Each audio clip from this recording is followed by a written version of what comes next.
It's only when you take responsibility for your life that you discover how powerful you truly are. Some quote I read on the internet.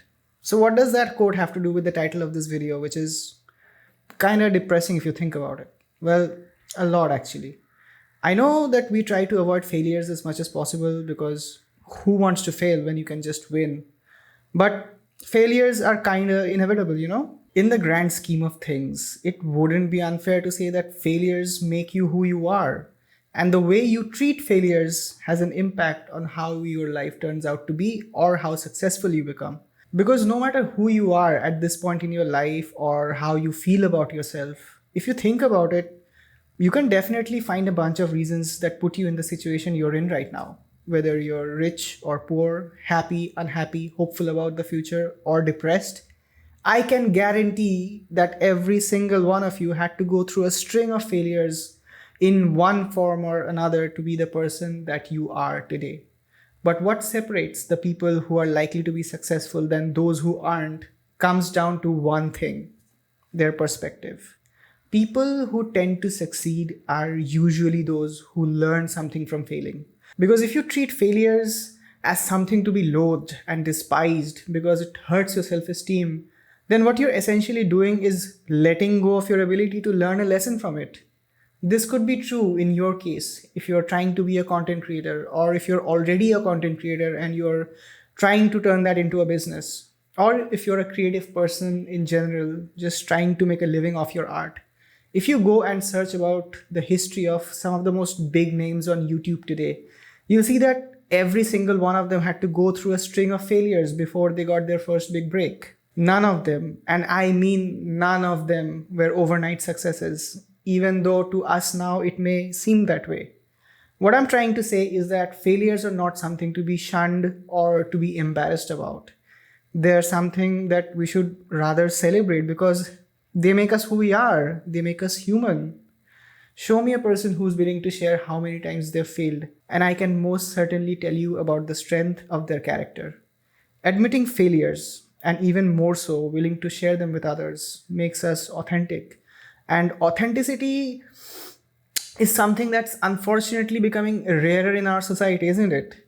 Okay, so just to state an example, even to make a single YouTube video, I have to fail multiple times in different ways before it's finally ready for upload.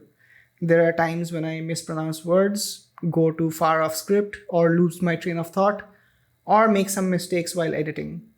But I've learned to make peace with that, and it's not a big deal to me anymore. I know there will be times when there are some setbacks as I get used to recording myself and editing these videos. And I'll not let them stop me because I know that I'm learning something from all of this. And with time, I'm only gonna get better. You can apply this idea or principle or formula, whatever you want to call it, in many areas of your life. But even if you do, that's okay. Because in this video, I'm gonna give you some tips on how to better deal with failures. 5 tactics to reframe your mind and make failures your best friend. Failures are just a part of life. That's just the way it is. And to use failures to reach where you want to be, you must make failures your best friend. This might sound corny to some of you, but hear me out. With few simple, not easy steps, you can reframe your mind, starting with recognizing that failure is a natural and necessary part of the learning process. Because it's quite literally impossible to learn anything new without making mistakes. Remember that failure is not a reflection of your worth or abilities, but rather an opportunity for growth. One way you can reframe your mind is by focusing on the lessons learned from failures. Instead of dwelling on the negative emotions that come with failing, shift your focus to the positive that could be gained from the experience. Ask yourself, what can you learn from this seemingly negative experience and how you can apply these lessons in the future? Another way to reframe your mind is to adopt a growth mindset and always fail forward. Life sucks sometimes, and not everything is a lesson, as Dwight Schrute said. But after experiencing most setbacks, you typically get to make a choice. A, trying the same thing again. B, trying the same thing but in a better way. And C, not trying anything at all. If you choose option B, to do the same thing in a better way. You've already adopted a growth mindset. Having a growth mindset means that believing one's abilities can be cultivated through dedication and hard work. It is important to recognize that failure is not a permanent state, but rather a phase that everyone needs to go through at some point in their life. Apart from that, it's also important to practice self compassion. Self compassion is the practice of treating oneself with kindness and understanding. There's this saying that goes like, we're all our own worst critics. And how true is that? I mean, we probably judge ourselves far more harshly than anyone else does. And we do it because it is easy to be hard on ourselves than on someone else, which is why you absolutely need to learn how to be compassionate towards yourself. One way to do it is to treat yourself as you would treat a friend. And this is so easy, I promise.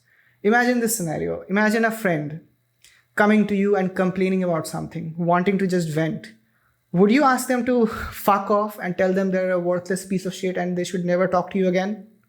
Or would you listen to them patiently and offer help if you can? You have your answer. Treat yourself with the same kindness that you would offer a friend. Reframing your mind is not an overnight process. It takes time and effort to change your mindset and develop new habits.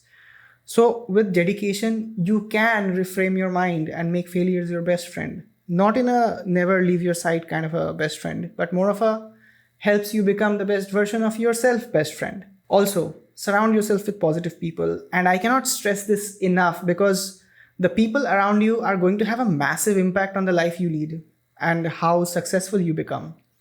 Even though the term successful is relative because it means different things to different people.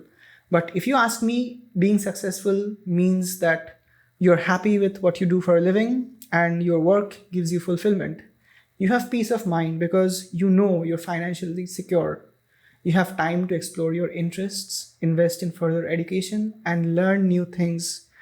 And you're in moderately good shape, and most of your habits are healthy. If you have all of those things already, you don't know how lucky you are. And lastly, avoid negativity as much as possible. And by that, I don't mean don't help a friend in need or don't listen to someone else's problems. I mean, avoid negative people who either don't understand you or refuse to make an effort or try to bring you down by downplaying your dreams and aspirations.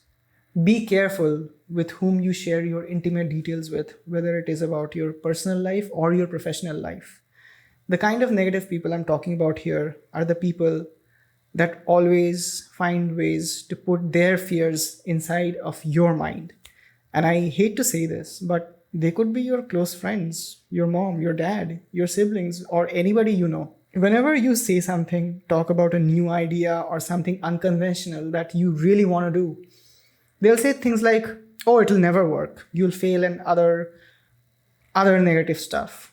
But the worst of the lot is the dreaded, see, I told you so. See, I told you so.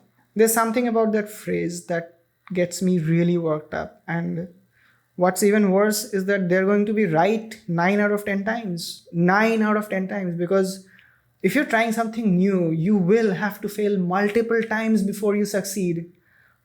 Because plans rarely ever work out the way we imagine. And sometimes along the way, you're going to have to come back to face their judgment and criticism. But guess what? None of that matters because the I told you people don't know you. And they're likely doing nothing worthwhile with their lives that puts them in a position to fail. Yes, you will likely fail 9 out of 10 times. But the one time you do succeed, that's going to make everything worth it. That's the mindset you have to adopt to succeed in life and find joy in daily living, regardless of external situations. It's never too late to start. Just look up Colonel Sanders' story. That man founded KFC at the age of 62 when most people are retired. Or Morgan Freeman, who achieved mainstream success in his mid-50s. Or Bryan Cranston, who got cast as the iconic Walter White when he was 50 years old. Ignore the naysayers, put as much distance between you and them as possible. And if you can't do that physically, build yourself up mentally to avoid the noise and distractions. Take full responsibility for your life, your actions, and its consequences. That's when you'll realize that failures are nothing more than stepping stones to success. Your identity is useless. A rigid self-identity is useless. I say that because I believe that it limits our potential for self-growth and discovery.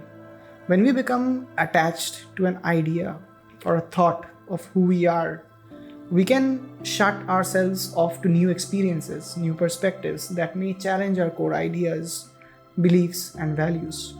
When we identify too closely with certain aspects of ourselves, such as our profession, our place in the social hierarchy, or our personality traits, we sort of become trapped in these identities and miss out on opportunities to improve ourselves and have wildly different experiences. I am a gamer, I am a solo traveler, I'm an entrepreneur, I'm a metalhead, and I hate pop music.